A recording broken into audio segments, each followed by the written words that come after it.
Hello and welcome to today's fast-paced video, which is called SPY Breakdown.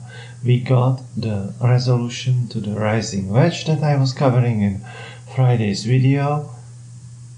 News-driven event forced the downside resolution, and in today's packed and fast-paced video we will dive into the drivers, how the week was looking, what I expect for the next one, key milestones and perspectives across the asset classes.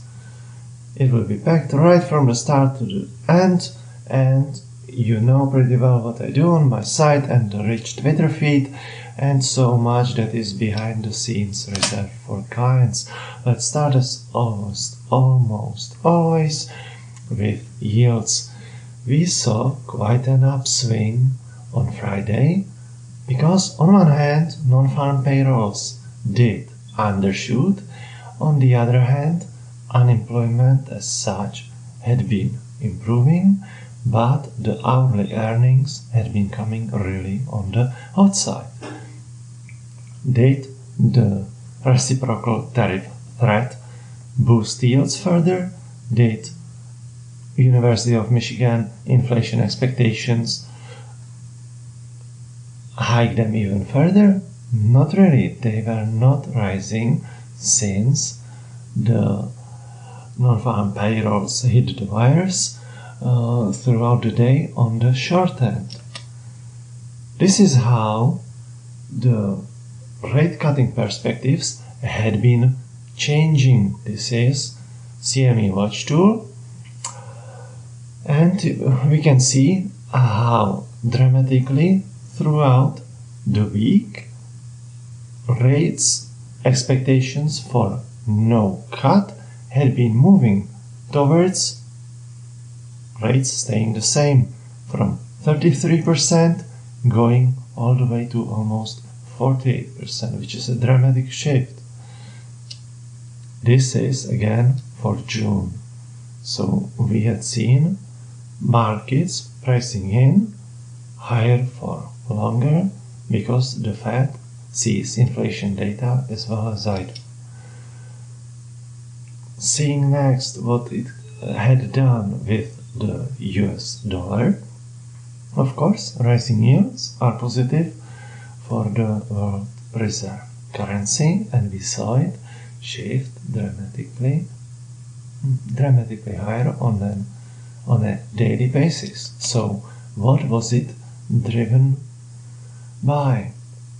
It was part of it is euro, where the US dollar had been, it's kind of in a range but still pushing higher, and this will be the risk taking currency pair to be looking at, because we see yen appreciating, and this time the Bank of Japan is being careful about telegraphing its rate policy normalization efforts, steadily building up, so as not to relive the same experience what we had to go through at the beginning of August 24. So we see on this 4-hour chart, the preceding one was as well 4-hour chart, we see that the yen is appreciating, and it's as such not disruptive to financial markets, to risk taking. That is a very good sign, very positive sign. Clients of course know. Let's look back at this week just in precious metals. My call for quick recovery of the tariff threat on Monday, things that I've been covering throughout the week in daily videos. Thanks for liking these videos and subscribing to the channel. I could have started with this, but never mind, I'm saying it now. Thank you once again for liking these videos and staying tuned to the daily coverage that I'm bringing you without making these videos drawn out in time. continuous upswing, partial rejection Friday, rising volume. Does it smack of a consolidation next? How well will we be digesting and moving on this chart in the range between 2850 to $8 to $2,900 for gold. Miners have already ticked lower, which is kind of an advance sign, and I'll be covering that for clients throughout the week. You as well know that as regards crude oil, I had been calling for the tariff threat to be the rip to sell into. On one hand, we have world consumption, which is quite rising, steady, and not subject to what the Western societies had been going through with the green transition in prior years. Now we have drill baby drill efforts, but take into account that oil companies have to be delivering dividends, earnings to their shareholders, which means that they would not be immediately rushing to increase production. So we are seeing as well some kind of a short-term normalization around the 70s level, and the path lower, as the Trump admin would like to see lower prices, and is part of the Besant 333 talking point. We would have quite a journey for oil prices declining. However, this week had been very finely caught for clients who had been benefiting on the price downtrend, and we see it as well in oil stocks. Exxon and dividend is a perfect example what had happened after that. Examining the macro drivers, the data points, how they came in, and what truly mattered, and what were the drivers of the past week, and what do I look at the week ahead to be shaped by. So Monday we got on the odd end manufacturing PMI and prices. Improving manufacturing is emerging from the recession that started in 2022, and that's a good sign. Job openings on Tuesday came significantly below expectations, and it had an effect on yields as well. When it comes to non-farm payrolls employment change, small companies reported reasonably fine result. However, ISM services PMI hint at slowdown in the most important service sector, which is an important driver for yields expectations, because the Fed cannot simply ignore what is happening in the overwhelming majority of the US economy. Services form well over 70% of the US economy. Unemployment claims marginally hotter, didn't move rate expectations all that much, or market rates all that much. Private payrolls on Friday had been underwhelming, and that was the driver of undershoot in non-farm payrolls. However, the effect had been balanced by very hot hourly earnings, and the unemployment rate at 4% had been also down to balance that. So we see signs that are not too much rocking the boat, and on balance are leaning towards somewhat rising rates, because the takeaway is that as much as the job market is slowing down, cooling off, it remains still reasonably tight, and the wage pressures are heating up and not receding. And this is what the Fed is noticing and weighing its policy decisions against. To open the week, we had the quick tariff war between Mexico and Canada on one hand, and on the other. Quick resolution, which had lifted up the risk sentiment already on Monday. Very fine trap for the bears, which I had been predicting that we would work towards closing the sizable Monday's gap. You had been seeing the videos throughout the week where I had been tracking the progress. First rejection, second rejection, bump, higher, retest, and off we go almost to the races. That was the setup to Friday, and on Friday you saw me talking about the technical wedge, some kind of non-confirmation in market breadth data, weighing up against macro expectations, and they had been set really to the right place with the private payrolls underperformance, and we got the breakdown from the wedge, and I will be covering it in the upcoming charts what that means. And now going into Friday, which was the most significant catalyst, we had the reciprocal tariffs headline hitting the markets. We had as well European VAT being newly considered as a tariff.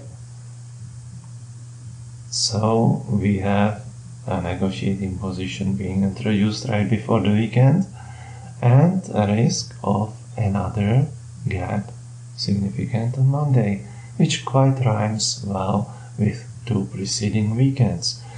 We had been having a significant amount of company earnings, out of which I picked, how bullish throughout the months I had been on Palantir, that I had been very reserved towards PayPal, Google, AMD, and Amazon had been those who could have restored the Mag 7 confidence, and instead of growth, which is very richly from the P ratio valued, we are seeing continued inflows into value stocks and broadening, improving breadth.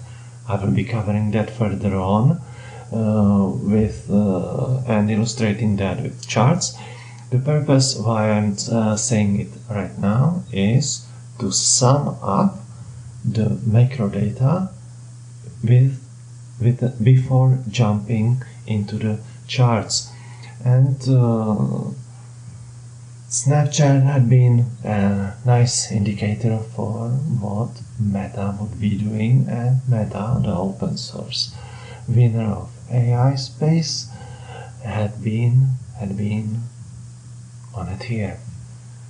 The week that is coming will have today Powell testimony, and we will be treated Wednesday and Thursday to two sets of inflation data with their core values as well, and Friday will feature retail sales, as you will see me featuring right now.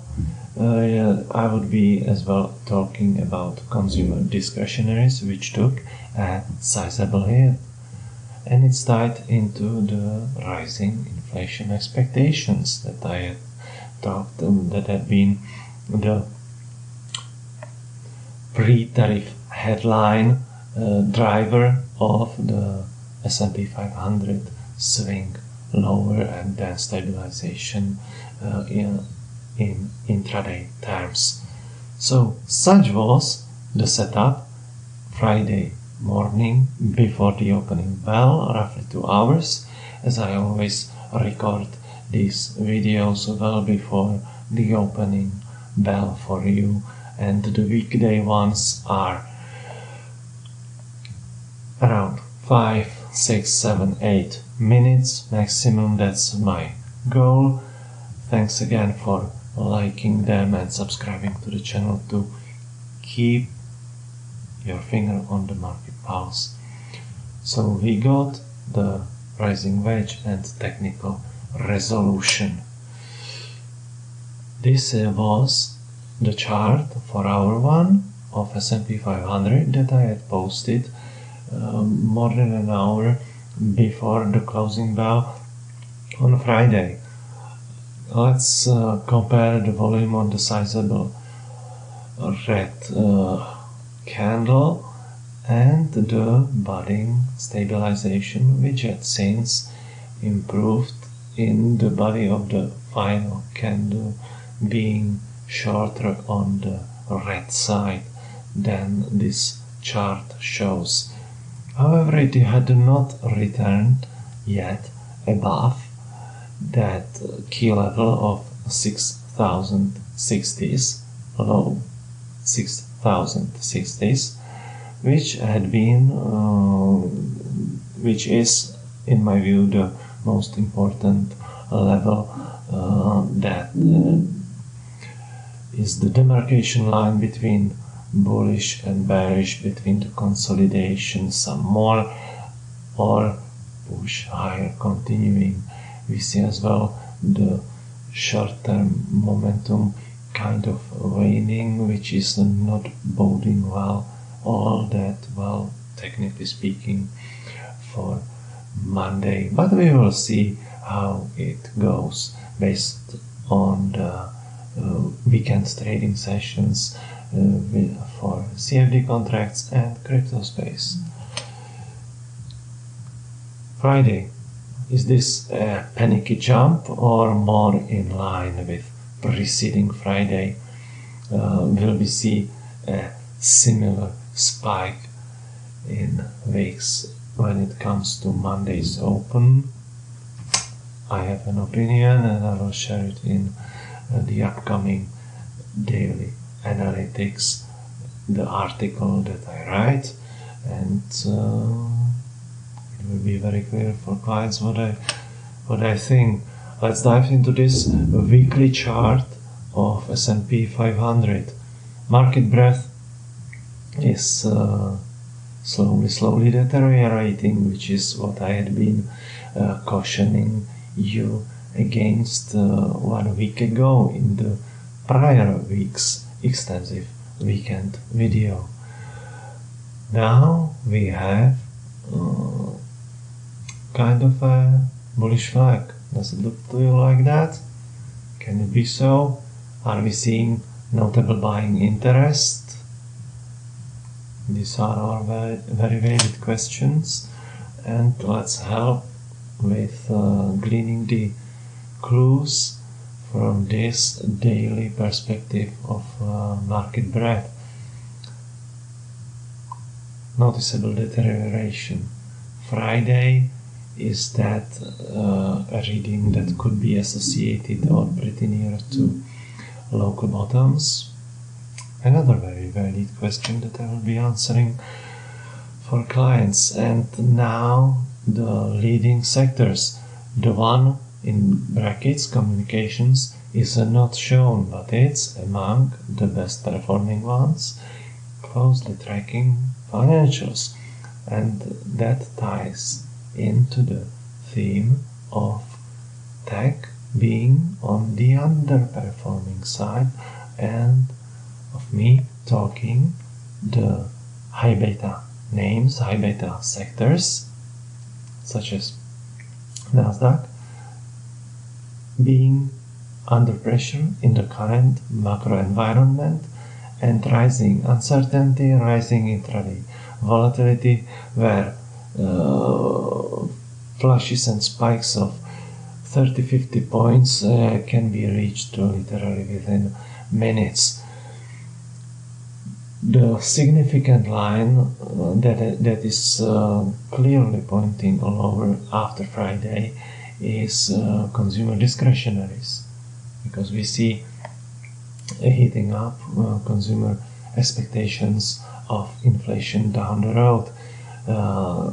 Instead of a handle starting with 3, getting 1 starting with 4, and the full difference between expectations and the actual University of Michigan figure being 1% is very sizable difference, and a great discrepancy to be reckoned with. And markets reacted to that, and we see it in consumer discretionaries taking a dive. Friday, clearly shown on this sectoral overview chart, the daily changes. Materials, as sensitive to rates where these are going, had been hit. Energy had stabilized for a day, but the clear downswings in financials are something to pay attention to, because financials are the driver of this stock market up like still. And it's not just on the deregulation and greater government efficiency expectations that are being priced in or other initiatives. You'll hear me cover more on in the article that is coming out before Monday's opening bell. As always, the join page for you is helping you select what's right for you when it comes to daily analytics and intraday coverage, including cryptos being done in our intraday channel. And forget not that everything comes with my direct one-on-one support for you behind the scenes. Beware of impersonators. You know pretty well my trading journey and what had been the path to independence and what I had experienced on the old continent. Obligatory disclaimer, and have a beautiful weekend ahead.